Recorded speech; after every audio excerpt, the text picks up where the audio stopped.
তারেক রহমানকে দেখতেও অনেক মানুষ যাচ্ছে, এরা সবাই ভোট দিবে এটাও না, যাচ্ছে দেখতে তারেক রহমান এসছে বাড়ির কাছে। আবার অনেকে আছে গ্রামের মধ্যে মনে করেন ট্রাক ফ্রি বাস ফ্রি বিরিয়ানি টিরানি এগুলো দিলে তো হওয়া যায়, তো এইভাবে নিয়ে যাচ্ছে। এখন ধরেন যে লোকজন সামনে আছে, বাংলাদেশে কয়দিন আগে কোভিড হলো না, কোভিডের সময় আপনার সেনাবাহিনী পেটাচ্ছে লোকজনরে মিরপুর এলাকায়, তো পেটাচ্ছে। এরপরে কিছু লোক আবার ওই সাংবাদিকরা গিয়েছে সেখানে পেটানোর এখানে নিউজ করতে, ওদের বক্তব্য নিচ্ছে ওই লোকগুলোর, ভাই আমারে মারতেছে ভাই সেনাবাহিনীর লোকজন। হ্যাঁ তো আপনি কি কেন মারছে কেন? বলতেছে বাসা চলে যেতে, বলতেছে লকডাউন এই জন্য বাসা চলে, লকডাউনের সেকেন্ড ডেতে। তো পরে বলতেছে যে তা আপনি আপনার লকডাউনের সময় বাসায় যেতে বলে আপনি বাইরে কেন? সে বলতেছে যে লকডাউন দেখতে আসছি। এটা হচ্ছে বাংলাদেশ, লকডাউন দেখতেও মানুষ বাইরে আসে। তো রাস্তাঘাটে দেখেন আগুন ধরলে মানুষের যন্ত্রণায় ফায়ার সার্ভিসের লোকজন আগুন নিভাইতে যাইতে পারে না, এটা বাংলাদেশ।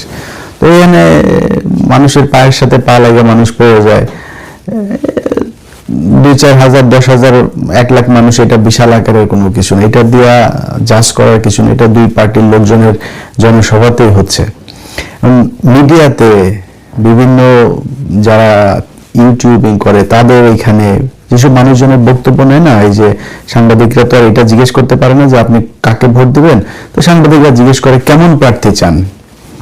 তো কেমন প্রার্থী চাওয়ার কথা বললেই ধাপ করে লোকজন বলে আমরা খুব সৎ লোকের চাই, খুব যোগ্য লোকের চাই। আবার কিছু কিছু মানুষ আবার একটু ধার্মিক হলে এভাবে বলে যে আমরা নামাজ রোজা করে ইমানদার মানুষকে চাই, দুর্নীতিবাজ নয় এরকম লোকজনরে চাই, চাঁদাবাজ লোকজনরে চাই না আমরা। এইটা বলা মানে বুঝবেন ঘটনা প্যাচ খেয়ে গেছে। যেই বলবে যে চাঁদাবাজ লোককে চাই না, বুঝবেন সেটা ভোটটা দাঁড়িপাল্লায় দিবে।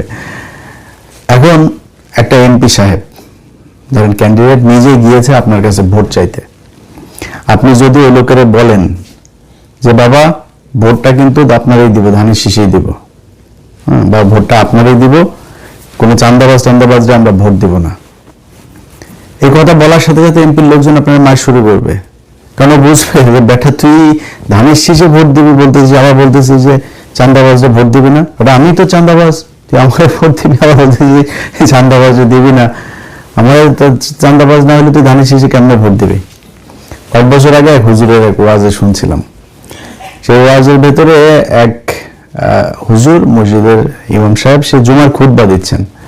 তো খুতবার ভেতরে আপনার একটা ওয়াজ করছেন সুদ নিয়ে, তো সুদ নিয়ে ওয়াজ করছেন। এই ওয়াজের মাঝখানে সে আবার বলতেছেন যে সুদখোর তার ইবাদত কবুল হবে না, সে মসজিদে আসলেও লাভ নেই, তার ইবাদত কবুল হবে না। মসজিদের যে সভাপতি এ তো লাভ দিয়ে উঠছে, লাভ দিয়ে উঠা কয় হুজুর বেরোন, তুই বাইরে তো না, তুই বাইরে, নামাজ পড়ানো লাগবে না। মুয়াজ্জিনের কয় নামাজ পড়াইতে খুতবা দিতে। হুজুর কি সমস্যা, কি হয়েছে কি? তো আশপাশের লোকজন আবার অন্য কমিটির লোকজন যারা আছে এলাকার গণ্যমান্য লোকজন, ভাই কি হয়েছে, ভাই কি সমস্যা কি? বদমাস আমি মসজিদের সভাপতি, আর বদমাস আমার বিরুদ্ধে ওয়াজ করে। তো ইমাম সাহেব বলে যে ইমাম সাহেব আসছেন নতুন, বুঝছেন, ইমাম সাহেব বলতেছে যে হুজুর ভাই আমি তো আপনার বিরুদ্ধে কোনো কিছু বলি নাই, হ্যাঁ আমি তো আপনার নিয়ে কোনো কিছু। ধরেন ওই সভাপতি হুজুরের কয় বেটা বদমাস তুই আমার বোকা ভাবছিস, তুই যে সুদখোরের বিরুদ্ধে বলছিস তুই আমি বুঝিনি এটা আমার নিয়ে বলতেছিস। হুজুর কিন্তু জানে না। হুজুর বলতেছে হুজুর এই সভাপতি বলছে সভাপতি সাহেব আমি যদি জানতাম আপনি সুদ খান তাহলে কি এই ওয়াজ আমি করি, আরো কত ওয়াজ আছে ওগুলি করতে পারতাম। এখন এই সুদখোরের কথা বললে সভাপতির যেমন গায়ে লাগে, চাঁদাবাজ শব্দটা বললেই আপনি বলবেন টেম্পো স্ট্যান্ড, দেখবেন যে বিএনপির লোকজন খেপে যায়। কি রে ভাই সমস্যা কি? টেম্পো স্ট্যান্ড বলছে আপনি খেপেন কেন?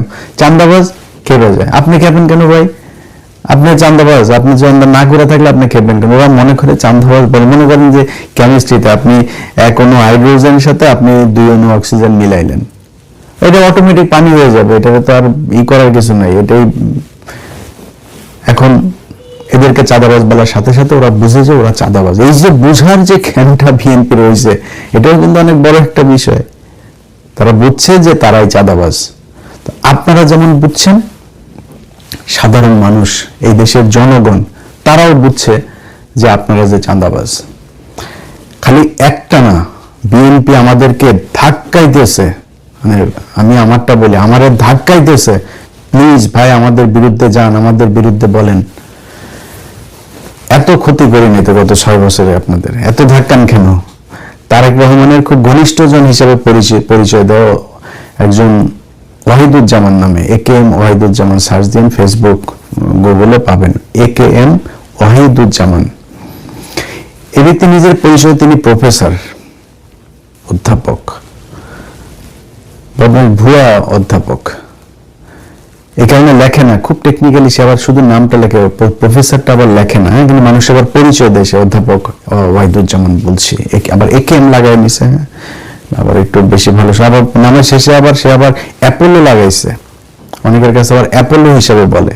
সব বানোয়াট, প্রফেসরও বানোয়াট, অ্যাপোলো বানোয়াট, দুইটাই বানানো। এই বানানো বাটপার এই কয়েকদিন আগে এক ফরিদপুরের লোকের কাছে বলতেছে তারেক রহমান নাকি জায়মা রহমানকে বিয়ে দেওয়ার জন্য তাকে নিযুক্ত করছে, মানে তাকে দায়িত্ব দিছে যে ভাই তারেক ভাই তো একটা দায়িত্ব দিচ্ছেন, এটা ভালো ছেলে খুঁজে বের করার জন্য, এখন কোথায় পাই, এরকম টাইপের। তো ওই লোক আরেক ছেলের কথা বলছিল, সেখানে বক্তব্য করছে। যাক, তো উনি এত কাছের মানুষ, তো তারেক রহমানের এত কাছের মানুষ, এবং খালি যে মুখে কাছের মানুষ সেটা না, কিন্তু তিনি আবার বিএনপির তথ্য প্রযুক্তি বিষয়ক সম্পাদক।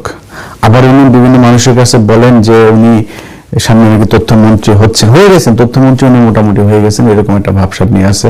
যদি উনি এখন আছে হলো USA তে, মালয়েশিয়ায় রিফিউজি হিসাবে ছিল, সেটারে করে তারপরে এখানে আসে, এখানে উনি রিফিউজি হবে।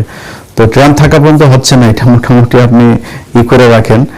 এই বাইডেনের সময় যারা এখানে ঢুকছে তাদের একটারও করবে না, ধরলেই পিছমোড়া বান দিয়ে তারপরে পাঠাবে। তারপরে ঝুঁকি নিয়ে সে এখানে আসে, এখনো টেক্সাসে আছে। তো আসে সে এত কিছু, দেশি নির্বাচনী RTVর 5% শেয়ার নিয়ে আসছে, তারপরে আরেক হাওয়া ভবন বানিয়ে ফেলেছেন। এই 2 নম্বরে করতে যায় সে, মোবাইলে বুস্টিং হাবি যাবে, এগুলো নানান টাকা পয়সা মারে খাচ্ছে বিএনপির। এখন এই ব্যক্তি সরাসরি পোস্ট করেছে আমার বিরুদ্ধে। আমার বাচ্চাদের, আমার ফেসবুক যখন হইলো তখন লিখেছে যে আমার বাচ্চাদের মুখের দিকে তাকায় আসি এতদিন আমার ফেসবুকটা টিকিয়ে রেখেছিল দয়া করে, এখন সে আর আমার ফেসবুক টিকিয়ে রাখবে না। আমি মাত্রা অতিক্রম করছি, এখন আর সে টিকিয়ে রাখবে না। মালয়েশিয়াতে থাকতে 500 রিঙ্গিত মেরে খাইছে একজনের, এটা আরো একদিন ভিডিওতে বলছি, ওই আলোচনা আজকে গেলে লম্বা হয়ে যাবে।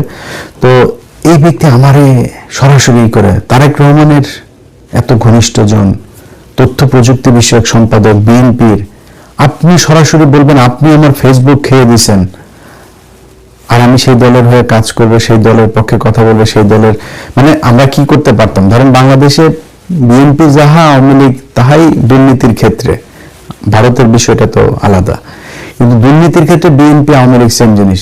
আমরা এগুলি নিয়ে আমাদের মাথা ঘামাইতে হতো না, বাট ধাক্কাচ্ছে। প্লিজ বিএনপি নিয়ে বলেন, বিএনপির বাম্বু দিলে কি হয় সেটা 12 তারিখে টের পাবেন। আমি তো এখন হাফ আছি, এক পিনাকি দাদা ঠেলাই তো নিতে পারতেছেন না, প্রতিদিন হুহু করে ভোট উড়া যাচ্ছে দাঁড়িপাল্লায়, ধান সব উড়া সব চলে যাচ্ছে দাঁড়িপাল্লার ভিতরে। এখন এই হচ্ছে অবস্থা। যাই হোক, এখন বিএনপির ব্যাপার, বিএনপি কেমনে চলবে, কি করবে না করবে, আমাদের কোনো সমস্যা নাই। প্রশ্ন হচ্ছে বিএনপি যেটা করছে এখন, সেটাতে বিএনপির কি হইতে পারে, সামনের ভবিষ্যৎ কি, খুব একদম প্র্যাকটিক্যালি ছোট করে আপনাদেরকে একটু বুঝাই। ধরেন বাংলাদেশে এতদিন 2টা দল ছিল, কি বিএনপি, আওয়ামী লীগ। ভারতে 2টা দল আছে, কংগ্রেস, বিজেপি। তারপরে ধরেন যুক্তরাষ্ট্রে এখানে আছে ডেমোক্রেট আর রিপাবলিকান। পাশের দেশ কানাডাতে এখানে আছে কি, একটা হলো লিবারেল আর একটা হলো গিয়ে কনজারভেটিভ। লন্ডনে আছে লেবার পার্টি, কনজারভেটিভ, মানে এরকম পৃথিবীর যেই দেশে যাবেন আপনি, যেই দেশে আপনি গিয়ে দেখবেন যে দুইটা রাজনৈতিক দল, এর বাইরে হাজার হাজার আছে, ওইটা চীনেও আছে। চীনে আপনার অনেকে হয়তো মনে করে যে চীনে বোধহয় নির্বাচন হয় না, চীনে বোধহয় একটাই দল, এরা মনে হয় এরা ই করে। চীনে নির্বাচন হয়, চীনে বিরোধী দলের অনেক অনেক দল এখানে নির্বাচন করে, ওদের নিজেদের দল টল আর কি। হাসিনা যেরকম দামি নির্বাচন করেছিল এরকম টাইপের নিজেরা বানায়া বুঝায় যেটা নির্বাচন হইলো, কিন্তু ওরাও জানে ওরা ক্ষমতায় আসবে না, এরাও জানে ওরা ক্ষমতায় আসবে না, দুই দল মিলে টিলে একটা পাতানো নির্বাচন করে। কিন্তু যেটা কম্পিটিশন বলে, পৃথিবীর কোন দেশে নাই যে তিনটা দল একসাথে যায়, মানে 5-6টা তো পরের কথা, 3 দল একসাথে প্যারালালি স্ট্রং হয়ে কখনোই চলে না। এখন আমরা গেল এই কয়েকদিন ধরে যা কিছু দেখছি, ধরেন বিএনপি কি চায়, আওয়ামী লীগ নিষিদ্ধ চায় না, নিষিদ্ধ আমরাও চাই না, আওয়ামী লীগের নিষিদ্ধ করার দরকার নেই, আওয়ামী লীগের বিচার করলেই সোজা হয়ে যাবে। সামনে আওয়ামী লীগ আবার দল রাজনীতি করলেও সোজা হবে, আবার এখন যারা স্বৈরাচার হইতে চায় তারাও সোজা হবে, ভবিষ্যতে কেউ হইতে চাইলে তারাও ওইটা থেকে একটা লেসন পাবে। তো আমরা দরকার নেই তারা ব্যান করার, বিচার করেন, বিচার হয় না। আজকে এক এসআই দেখলাম এই সাভারের ঘটনা, সে দাপায় কাঁদতেছে, আমার কাছে আমার খুব মানে হৃদয় স্পর্শী মনে হয়েছে, যে আমার কাছে মনে হচ্ছে যে লোকটা সে বিডিআর এর মতো যেরকম কিছু লোকজনের উপরে দায় চাপিয়ে দেওয়া হয়েছে ওরকম একটা নাটক এখানে সাজানো হয়েছে কিনা। যদি হয়ে থাকে জজ সাহেবকে বলবো আল্লাহর হস্তে জারুমি করেন না, আপনাদেরকে আল্লাহ এই দুনিয়ার মধ্যে মানে এখানকার সেমি প্রতিনিধি হিসেবে আপনাদের একটা দায়িত্ব দিয়েছেন, দায়িত্বটা ঠিক মতো পালন করেন, নাহলে আপনাদের মতো এরকম কত বিচারককে দেখলাম এই ইয়াতে গাজীপুরে আগার গায়ের বৃদ্ধাশ্রমে কোতে এরকম করে কুদতে থাকে, বুঝছেন। তো কোতাকুতি করার আগে ভালো হয়ে যায়, আল্লাহ ভালো কিছু করবে।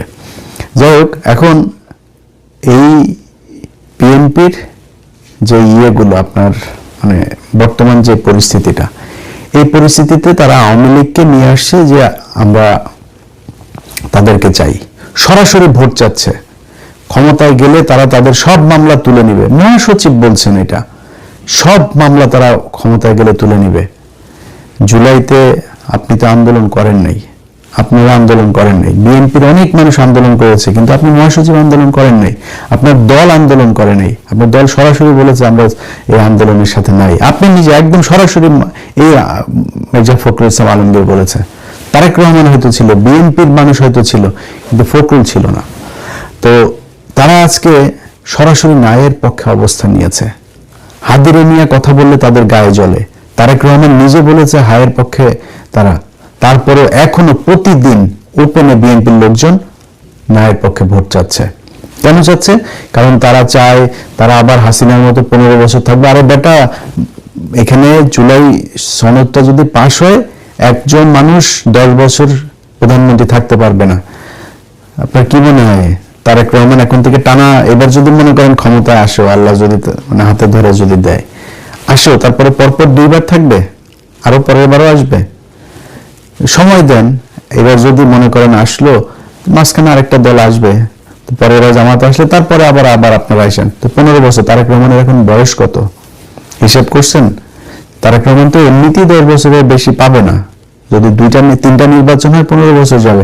তারেক রহমানের মেয়ে আছে না, সেও তো রাজনীতির মাঠে আছে, সমস্যা কোথায়? সে প্রধানমন্ত্রী হবে, তারেক রহমানের মেয়ের মেয়ে হবে, সমস্যা নাই। আপনি 10 বছরের বেশি হইতে হবে কেন? তারেক রহমানের ওয়াইফ আছে, সে হইতে পারে, তার আরেক ভাইয়ের বউ আছে, সে হইতে পারে।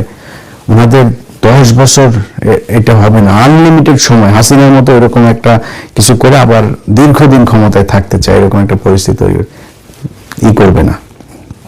তারপরে ওই হায়ানে সনদের এগুলো আপনারা সবাই জানেন, না জানলে এগুলো দেখে নিন, সরকারের ইয়েতে আছে। তো এগুলো সবকিছুতে তাদের না, সবচেয়ে বড় সমস্যা হলো আওয়ামী লীগের লোকজনকে তারা সরাসরি তাদের ভোট দিতে বলছে, তারা তাদের ভাই তাদেরকে পাশে নিয়ে এখন নির্বাচন করছে। এগুলি আমরা দেখব। জামাতের আমির শফিকুর রহমান 2 দিন আগেও খুব মেজাজ খারাপ হয়েছে শফিক ভাই আপনার উপরে, আবার আপনি যে আপনার হ্যাক হয়েছে এটাকে বলেছেন, আপনি মাফ করে দিলেন। আমি বিচার চাই, বিচার করতে হবে।